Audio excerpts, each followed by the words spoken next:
SOFI update here on the 20th.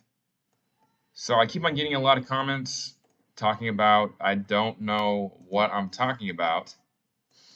And I think what's going on is people are not realizing that I'm talking about smaller time frame moves. I'm not talking about larger time frame moves on a lot of my videos. I've only given you a few different possibilities in the larger time frame. I'll give you the possibilities in the larger time frame first, actually. This is all I've said on larger time frame. I said this is wave 1. Ignore that. Wave 1 right here. Wave 2 right here. Wave 3 is either finished right here, or we get an extension. 1, 2, 3, 4, 5, or that's one of 5. 2, 3, 4, 5. That's the first possibility.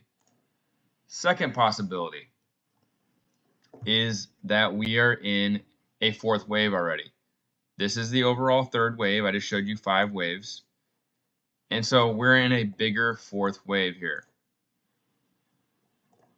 1, 2, 3, 4, 5. Those are the only 2 possibilities I've ever said. Back before, I was saying 22 bucks. Where did I get that $22 from? The 1.61 fib. We didn't get there. I don't control the stock. I don't know why it didn't go all the way up there, but it didn't get there. Tesla also did not get there. It got to 490. The 1.61 fib was at 580. So those are the only 2 possibilities I've said on the long-term time frame. Fourth wave we're in, or we're in an extension of a 5th wave of this overall third wave. So now that we get that out of the way, some people aren't confused, yesterday I was going over a corrective move on the smaller time frames. And so of course a corrective move can go a lot of different ways. It can go this, it can go a million different ways. So I'm giving you a few different possibilities of which way it can go and which way I think is more likely, but I can't say 100% it's going to go this way because it's a corrective move, and those, like when you get an impulse like this, it's easy because I can say with certainty where it's going to go and when it's going to invalidate. With a corrective move, you can't do that. So I guess those comments are probably confusing the larger time frame. There's only 2 possibilities with this smaller time frame. And when I say it's going to come lower, it's part of the larger move. So let's get into this move right here, where I think we're at. So I think we got an A wave down here. And then we have A, B, C, B, like I talked about yesterday in the video. And then we have 5 waves up.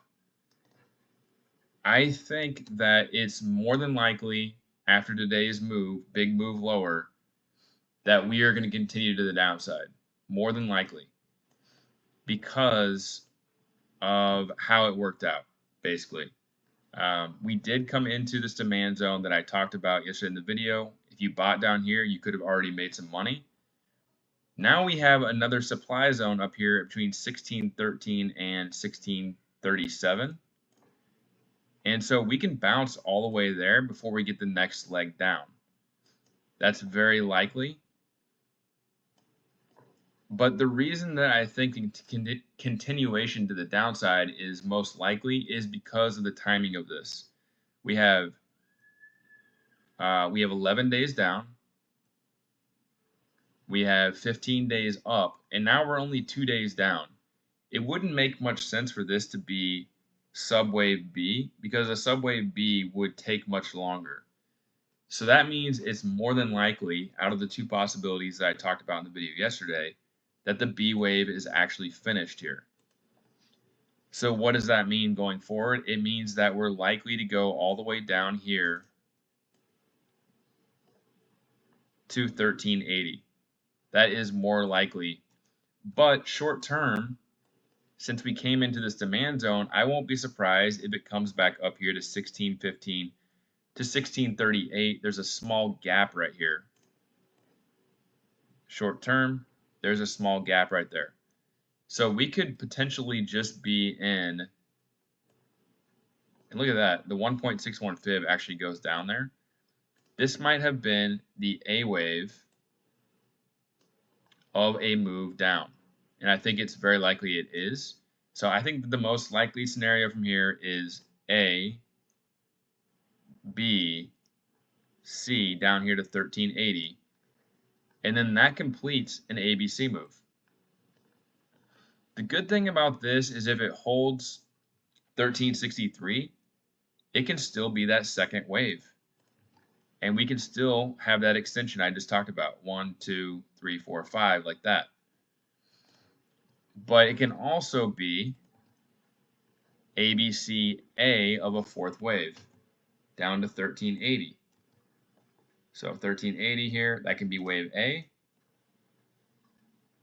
bounce for a B wave, and then later come down here. Notice how this works out for both of those scenarios I talked about earlier on the higher time frames. So let me draw it out. That's basically the fourth wave, what I'd be looking for. And then for the 5-wave move, which I just talked about, it would be this. Those are what I'm looking for basically over the next 3 to 4 months, probably. Something like that.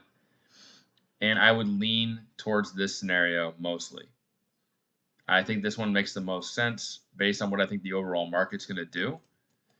So short term, one more time, I think the most likely scenario is bouncing out of this demand zone here, coming up here to at least this gap fill maybe at 1614. It's not guaranteed. I'm not going to say this is guaranteed. This could turn into being just a large impulse too. We could just get something like this and it never actually bounces. Doesn't have to come up here, but I think that the destination that makes the most sense is somewhere down in this area by the end of the month now. Unfortunately, I was hoping that we would get something like this, and then we can come up here first. But it looks like more than likely we're going to come down here. So once we get down here, it's a major buy though, in my opinion, because not only are we going to be super oversold on the daily standard deviations, like it's already like pushing the line basically of coming all the way down here. Like right now, looking at the chart, I'm like, okay, it's definitely going to 1750. So we'll keep an eye on it, but my most likely scenario is coming down here to 1380 to 14 bucks, and there is a gap down there too. So filling this gap basically at 1410 is actually where I think the most likely move is, and we'll see how it goes. So in this video, I gave you the 2 long-term time frame moves, the only 2 moves I see on the long-term time frame from here. And then I went over the short-term time frame. The most likely short-term time frame move is down here to 1380. But we created a gap here at 1614. We could fill that gap. And we do come down here at 1380. It's a major buy down here. 1410 maybe it doesn't go all the way down to 1380. Maybe it goes to 1410. But overall, I think it makes more sense for that to happen rather than this now, because of today's move. I wasn't expecting today's move. I don't think anybody was. I don't even think there's any news on it at all. But the one thing that worked out was the box that I pointed out yesterday hit and it bounced out of it. That's how important supply and demand zones are for the overall market. So leave me a comment. Let me know if that makes more sense. Do I need to clarify anything else? The difference between a short-term time frame move and a larger time frame move is there's a big difference. And if you don't understand that I'm talking about a bigger time frame move, then you're probably going to be confused. So hopefully that helps out. Let me know in the comments. Like, subscribe if you're not already. And let's see if we can get a bounce over the next couple of days back up here to the 1614 to 1638 level.